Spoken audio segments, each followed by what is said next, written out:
Hello, friends. This is Alina Holmquist, Business Manager. I just want to give you an overview of the budget and discuss some budget reports.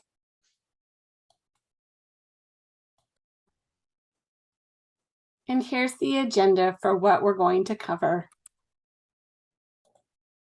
I'm going to start you off with the district budget cycle. Again, this is the cycle for adopting all of our funds, our general fund and our smaller funds.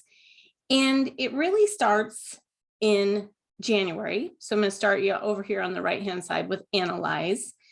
In January, we're doing our enrollment projections for the next budget. We're in the current year, we're starting to get the state allocations based on actual, because prior to January, we're working off of budgeted numbers in the current year. Now in March, we start developing the budget. This is after the legislative session has concluded and we have some information about what we need to do. We also get our tool from OSPI to help predict the revenues. So we start doing our revenue expenditure projections. We start getting closer on our staffing projections. We're going to start getting your input, especially programs and departments that don't have a dedicated funding source that are part of basic ed and just the district-wide support. We're going to have a more formal process starting in like February, March to get input on the budget. You know, by May, we're actually finishing the budgets for the smaller funds. And so ASB will be reaching out to you probably, you know, right after spring break saying, hey, we're going to need your information in early May to make that happen for the board. Now we have some legal requirements before we can adopt the budget. In August, we have to provide a notice in a newspaper for 2 weeks. We have to hold a public hearing before the board can officially adopt the budgets in August. And then we have to send some reports to the ESD and OSPI to make it official.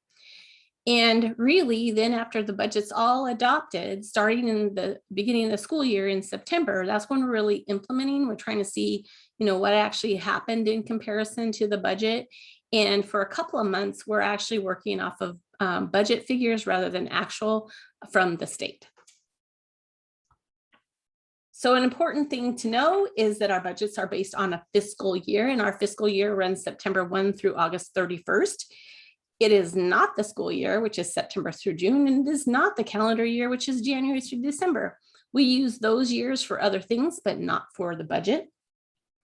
And once that expenditure budget is adopted by the board, we need to stay within that budget. The budget cannot be exceeded unless we have a budget extension adopted prior to exceeding the budget. And so we have some of the same hoops to jump through for a budget extension as we do for adopting the budget. So it takes a little bit of time to do that. Some things that can affect your budget are prepaids and accruals. Basically, prepaids are a future expenditure. It is pushing the expenditure forward.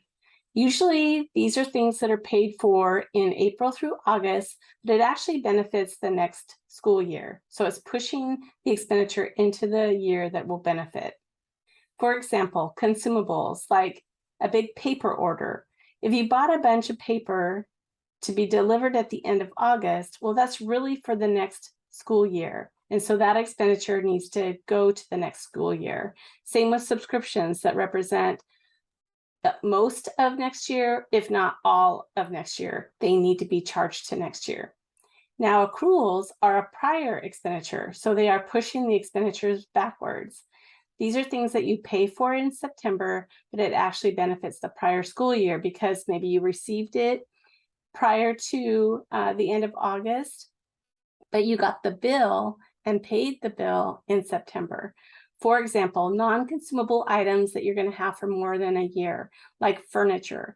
Say those are delivered before the end of August, so before August 31st, and maybe work that is done before the end of August 31st. Well, those things need to be charged to the prior fiscal year, regardless of when that is paid.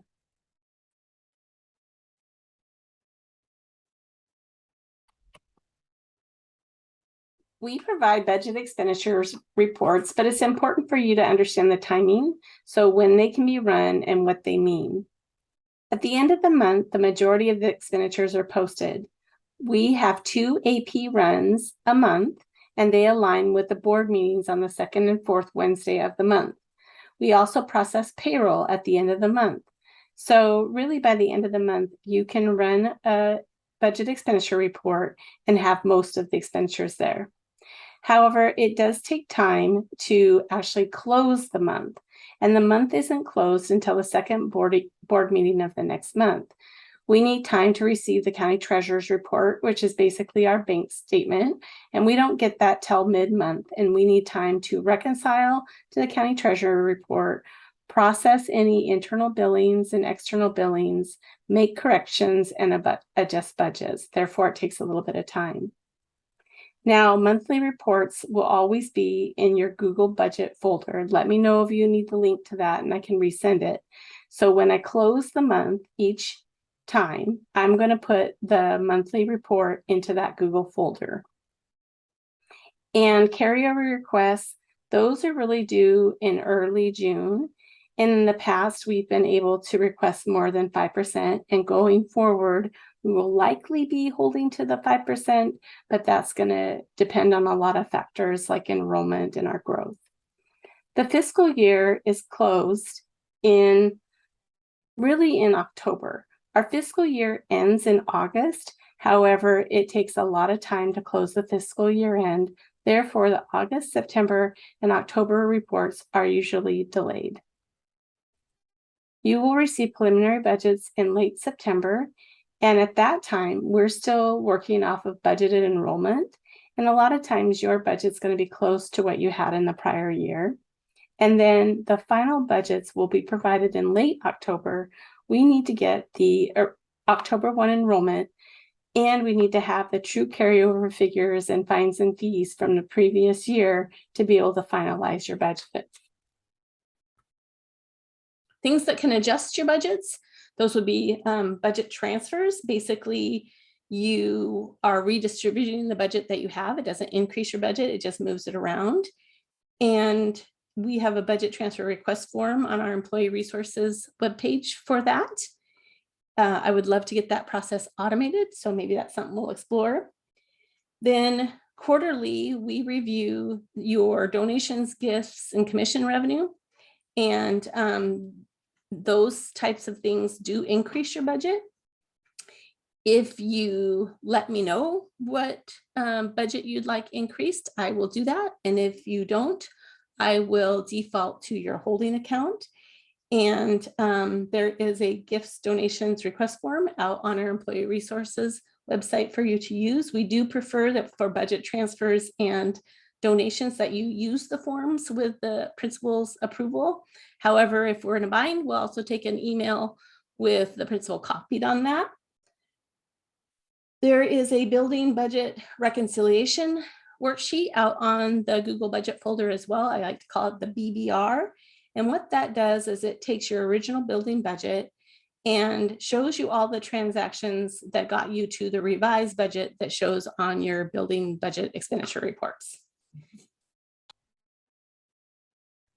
Now, if you don't want to run a report to review expenditures, you can use the chart of accounts. This is real-time data as POs are approved and expenditures are entered. Now, to access the chart of accounts, you need to go to Skyward, Financial Management, Account Master, and Chart of Accounts, and you can see a little visual here.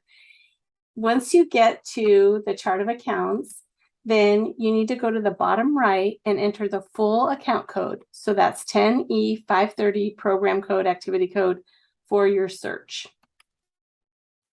Here's a visual of what it looks like when you get to the chart of accounts. It's important that you check the top to make sure you're on the correct fiscal year, and you can change that fiscal year and go back and look at prior year's data. You definitely want to make sure that your view is correct, that you're looking at the revenue expenditure view. Now, what I like to do once I get on the account code that I'm after is scroll down and actually expand on some of those carets. So you can see the detail account activity. Well, if you expand that caret, do view, and keep expanding the caret, you will see all the details for each payment or each expenditure. I also like to use the purchase orders using this account. Now, it's not as good as running the open PO report, but you can expand and see the POs that you are using. And I like to use it for just quick data. So we do provide a ton of budgetary data mining reports. You have access to run the same reports that I do at any time.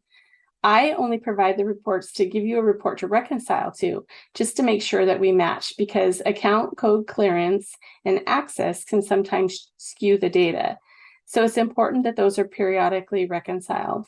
It's also important that the reports are run and reviewed on a regular basis and discussed with your administrator. So to access the budgetary data mining reports, you go to Skyward Financial Management, Account Management Reporting, Budgetary Data Mining. And up on the top right, once you get to all your reports, you can clone the reports to use them for other purposes, or you can just print the reports into PDF, or you can run reports in Excel. So all business office professionals have these building budget reports in the general fund. I want to draw attention to the building expenditure history report. So once the building budgets have been updated for the new fiscal year, you can run this report to allocate your budget like an initial budget transfer. We actually don't spend a lot of time allocating your budget, except in a very few areas, like collective bargaining agreement commitments, library commitments. We try to make sure that the account code and budget are correct in those areas. But honestly, we're all working off the bottom line budget. However, you might want to be more specific with your budget, and this is a tool that you can use. And then we created the building MTSS expenditure detail report. So in 2021-22 and 2022-23, this is a special designation in support of the MTSS process and tiered interventions for our students. And so you can run this report to see how much you've spent for a given date range. And I'll just reiterate that any of these reports can be run in Excel, and the reports can be cloned and modified for other purposes. We have also cloned and created some ASB budgetary data mining, thanks to Kim Lilsgar. All business secretaries also have access to these ASB reports, and there's some details. And as always, please let us know if you have questions or you need help with anything. Thank you so much.